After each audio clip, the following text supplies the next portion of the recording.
बिस्मिल्लाहिर्रहमानिर्रहीम। अस्सलामु अलैकुम वरहमतुल्लाहि वबरकातुहू।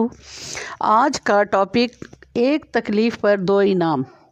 हज़रत आयशा रज़ी अल्लाह अन्हा से रवायत है कि रसूल अल्लाह सल्लल्लाहु अलैहि वसल्लम ने फरमाया, मोमिन को एक कांटा या इससे भी छोटी जो तकलीफ़ पहुंचती है, अल्लाह इसके ज़रिए से बंदे का एक दर्जा बुलंद कर देते हैं और एक गलती माफ़ कर देते हैं। जब अल्लाह किसी से खैर चाहता है तो कोई ना कोई इस पर आजमाइश दुख दर्द पहुंचा कर इसके गुनाहों को माफ़ कर देता है, और अगर इसके गुनाह नहीं होते तो इसकी तकलीफ़ या परेशानी पर अल्लाह ताला इसका जन्नत में एक दर्जा बुलंद कर देता है। हज़रत अनस रज़ी अल्लाह अन्हु से रवायत है कि रसूल अल्लाह ने फरमाया, जब अल्लाह ताला अपने बंदे के साथ भलाई का इरादा फरमाता है तो उसको इसके गुनाहों की सज़ा जल्द ही दुनिया में दे देता है, यानी तकलीफ़ों और आजमाइशों के ज़रिए इसके गुनाहों की माफ़ी का सामान पैदा कर देता है।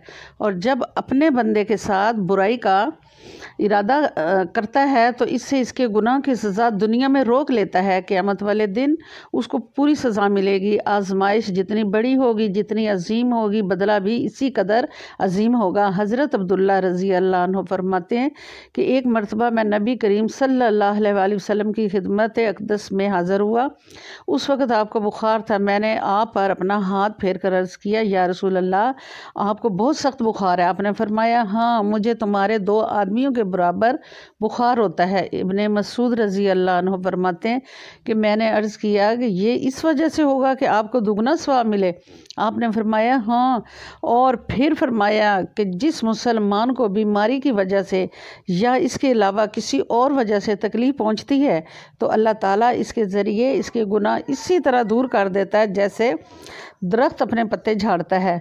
मोमन मर्द और मोमन औरत पर इसकी जान माल औलाद में आजमाइशें आती रहती हैं, जिनसे इनके सगीरा गुनाह माफ़ होते रहते हैं, यहाँ तक कि जब वो अल्लाह को मिलते हैं यानी वफ़ात पा जाते हैं तो इन पर कोई गुनाह नहीं होता। सुबहान अल्लाह।